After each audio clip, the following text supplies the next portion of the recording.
Dear Esther, I sometimes feel as if I've given birth to this island. Somewhere between the longitude and latitude, a split opened up, and it beached remotely here. No matter how hard I correlate, it remains a singularity. Hey, ladies and gents, and everyone beyond. I am Mary Loon, and this is Twitch Prime Free Game Reviews. And in this episode, we're going to take a look at one of the July 2020 free games, Dear Esther Landmark Edition. For a bit of background, Dear Esther was originally developed by the Chinese Room as a free-to-play mod for the source game engine and was redeveloped in 2012 for its commercial release. This version, the Landmark Edition, was released in 2017 using the Unity engine. The Chinese Room released a spiritual successor, Everybody's Gone to the Rapture, in 2015. So now, let us attempt to answer the question as one of the free games of the month: was it worth it? Narrative. You play as a man exploring an abandoned island in the Hebrides archipelago off the west coast of mainland Scotland. He reads letters to his deceased wife, Esther, about Jakobson, an 18th century shepherd who used to live on the island, Donnelly, a man who charted the island in the past, and a man named Paul, a drunk driver in England. It's about as cheerful and easy to follow as it sounds. It's a sad game with the sad story, meant to make you feel sad. The story is supposed to twist you around until the narrator's truth comes out. Dear Esther, I have now driven the stretch of the M5 between Exeter and Bristol over 21 times.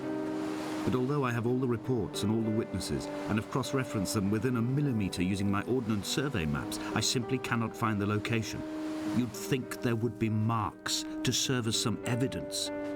It's somewhere between the turnoff for Sanford and the welcome break services, but although I can always see it in my rearview mirror, I have as yet been unable to pull ashore. Mechanics. There aren't that many. The focus of the game is on the narrative. You can do two things: walk and zoom. You have a flashlight, but it turns on and off automatically depending on how dark your surroundings are. You can't interact with anything aside from zooming in or out. My walk speed seemed to slow to a crawl whenever I went up a hill, and I got stuck on so much of the scenery. Art style. Dear Esther looks pretty good. It has a somber, haunting atmosphere. It really feels like you've been dropped onto an abandoned Scottish isle with nothing but your ennui and grief. It uses a lot of flat textures though, which sometimes makes it look a little crispy. There are times that the developers use their limitations to their advantage, like in the cave sections. Painted in various places on the island are chemical equations, drawings of neurons, and desperate phrases. There are long stretches of windswept moors and hills, which are enchanting at first, but eventually it's all very, okay, where's the next sad hill?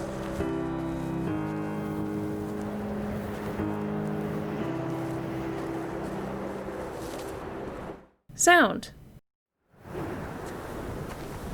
Reading Donnelly by the weak afternoon sunlight. He landed on the south side of the island, followed the path to the bay and climbed the mount. He did not find the caves, and he did not chart the north side. Your character reads meandering letters to the winds that blow over the craggy moors, with a heartbroken score to back him up. As the game progresses, the regret and grief in his voice gives way to rage and madness. Jessica Curry composed the score, which enhances your journey with melancholy lows and anguished highs.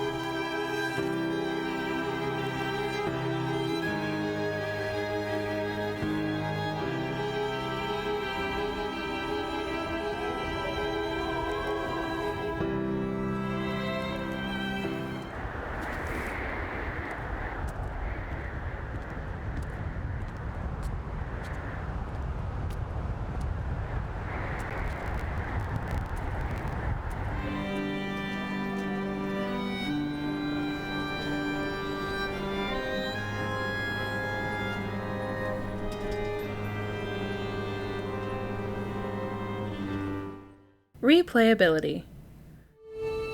Virtually none? I'm sure that there were a few secrets and pieces of narrative that I missed, but that alone probably isn't going to be enough to pull most people back for a second look. My opinion. I've played this game before, way back in 2012 or 2013. I remember kind of liking it back then, but not giving it much thought after I was done with it. I will drag it like a crumpled hatchback, tires blown and sparking across the dimming lights of my vision.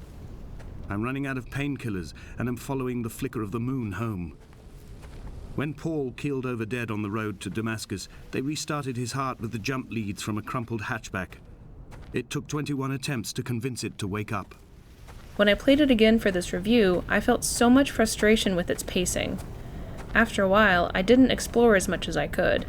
Just on to the next abandoned thing to listen to the narrator go on and on about a syphilitic shepherd who died 300 years ago.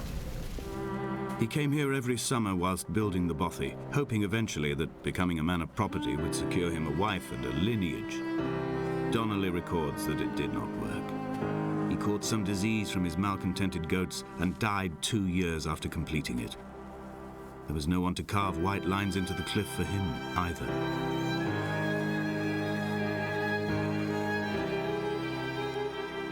Maybe I'm just not being fair. Perhaps if I'd played this for the first time now, I would have gotten more enjoyment out of it. But not by much, and there are a few reasons for that. So, was it worth it? Unfortunately, my take on Dear Esther is that it's not worth one of the spots for Twitch Prime's free games of the month. It's cheap at $10 and over 8 years old at this point, and the average playthrough will last you 1 to 1.5 hours. Games from the late 2000s and early 2010s have sometimes had a difficult time keeping up with modern expectations on what a game should look and feel like. There just isn't enough to do in this game to recommend it. To be clear, I'm not ragging on exploration games, also derisively called walking simulators by some. I've played quite a few and have enjoyed many of them, like The Stanley Parable, Gone Home, Layers of Fear, Abzu, Night in the Woods, and The Vanishing of Ethan Carter. Please, tell me a story that I can click on. But Dear Esther is starting to show its age. Here's the thing. The exploration genre focuses so much on providing narrative, audio, and visual feasts for the player, and game developers have had at least a decade or so to refine their craft. Expectations for exploration games' polish are high. This one just doesn't hit those marks. If you were to play Dear Esther and then play their follow-up, Everybody's Gone to the Rapture, you would see a huge jump in quality in the mere 3 years between those game releases. It feels like a rough draft that could have used more editing, more interaction, more story, more anything. As it stands, Twitch Prime would have done better to pick a newer or more innovative exploration game for one of its Prime picks of the month. But that's just my opinion. What do you think? Get at us in the comments and let's discuss if this games were worth it or not. Also, don't forget to go to the Twitch app and download your free games every month because hey, they're free and sometimes you'll end up with a few gems.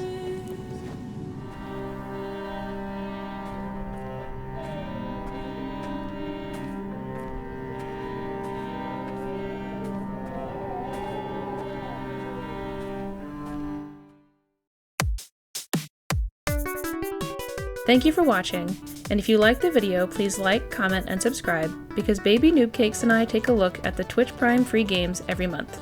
Peace out.